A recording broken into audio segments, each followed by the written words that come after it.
Hi, David Odell here with Odell Complete Concrete. This is part 3 of a 4-part series.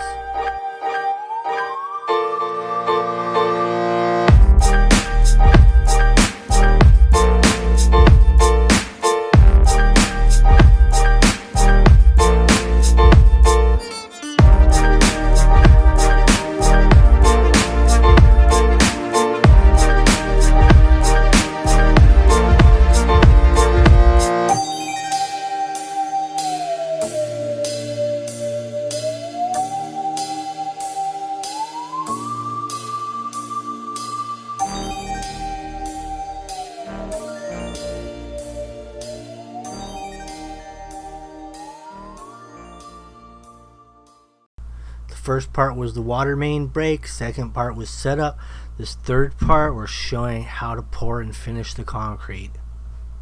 Here's the day of the pour. Stable concrete pumping is here. Bender Ready Mix is delivering the concrete. And we're using a 3000 psi. We've got rebar on 2-foot centers. It's 3/8 rebar or number 3. On 2-inch dobies. We're running about 5 inches thick, and it's just basic concrete, no color. Although we are going to put a tool joint on both perimeters of this job, 6-inch band, and then we're going to color that 6-inch band with a color hardener.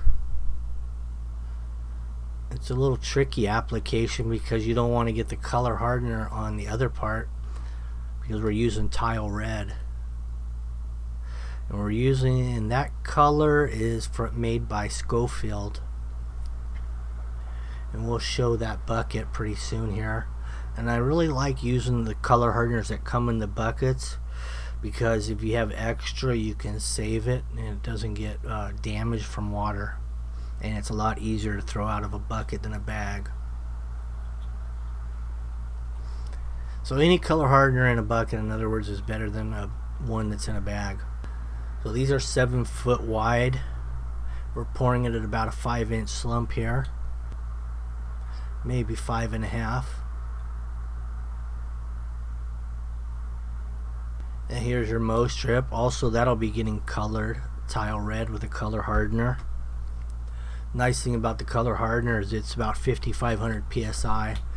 So what that means is it's not going to stain, it's not going to fade. Run a 1/2-inch edger on both sides. We're going to kind of make these look like separate 18-inch pieces, set separately. I'm going to chisel every 18 inches. Once I color it up and get my finish on this, I'll chisel in about every 18 inches to kind of break it up.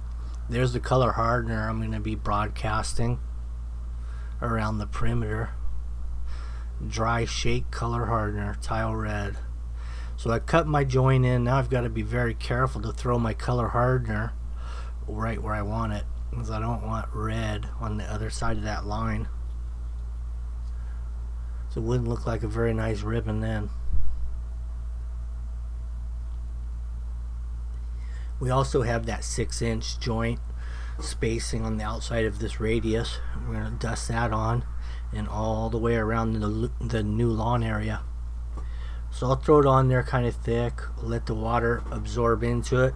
Once it looks moist, the color hardener, then I'll rub it in. In a dry climate or in really hot conditions where you're not getting any bleed water, you may have to actually apply water to rub it into the surface.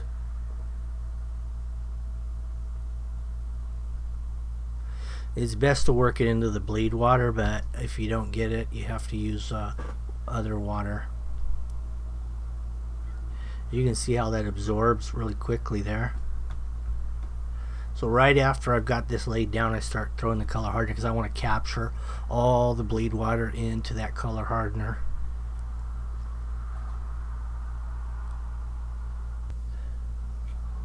Now the control joints that we're going to be putting in today, we'll stop those right at the band. That way the tool itself doesn't drag color back onto the field area.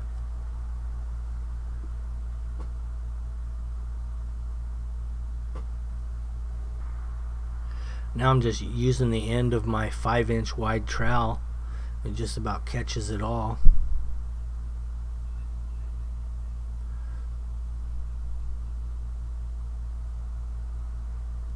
Actually, it's a 4-inch wide trowel. But once you run your edge and everything, you just kind of run it down the middle.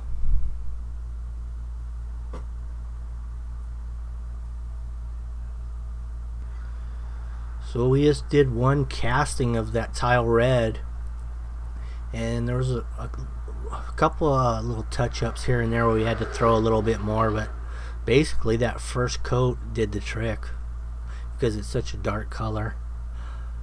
If it was a light color, you would have had to do it a couple more times.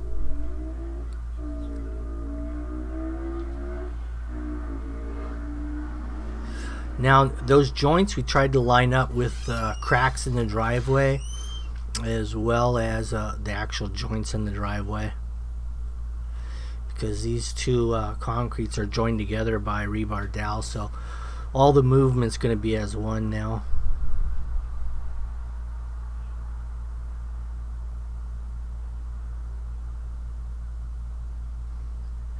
So we're going to leave a smooth finish on the red bands, and we'll do a broom finish on everything else.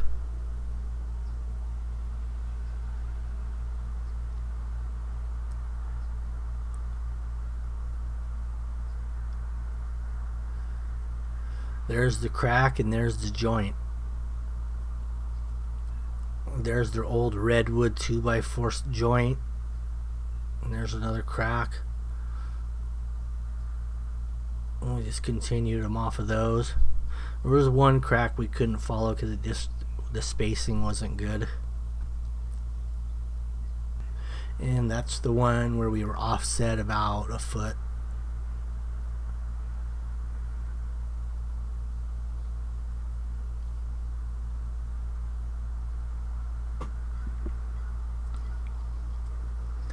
Now we're pulling these stakes right now because some of the concrete went out from under the form because the concrete was so deep.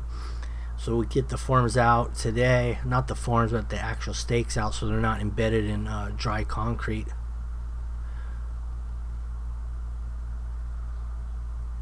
We'll leave this form on until the next day, and we'll pull it off then.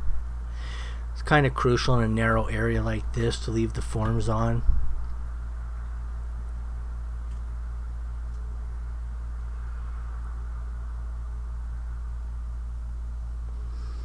That particular broom is 50% nylon and 50% horsehair, and that's why it gives such a nice finish.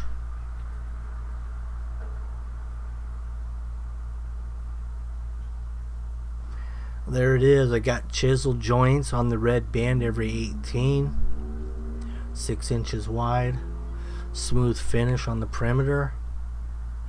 That kind of separates the property line as well. Then we continued the joints from the driveway through with chisel. We're in a hot weather right now. It's running about 90 degrees, so I'm going to spray some curing compound on this as well. The homeowner's not home, so he's not here to wet it down with a water hose every hour. So we'll use a curing compound, and that'll buy us some time until he gets home about 5 o'clock, whatever time it is, and then he can start watering it. Putting the caution tape up so no one drives up here on the driveway, or maybe even the mailman walk across it. You never know.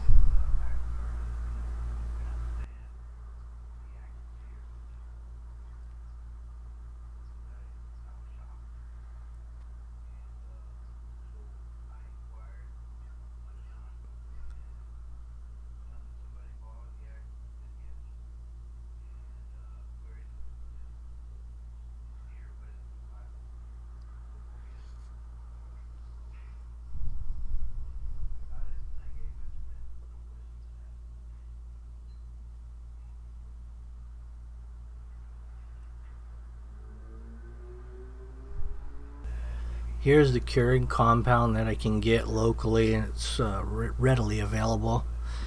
Seems to work really good. It dries clear. It goes on kind of a white milk color, as you can see here. That way you know where you've already sprayed. And then as soon as it dries out, it becomes clear.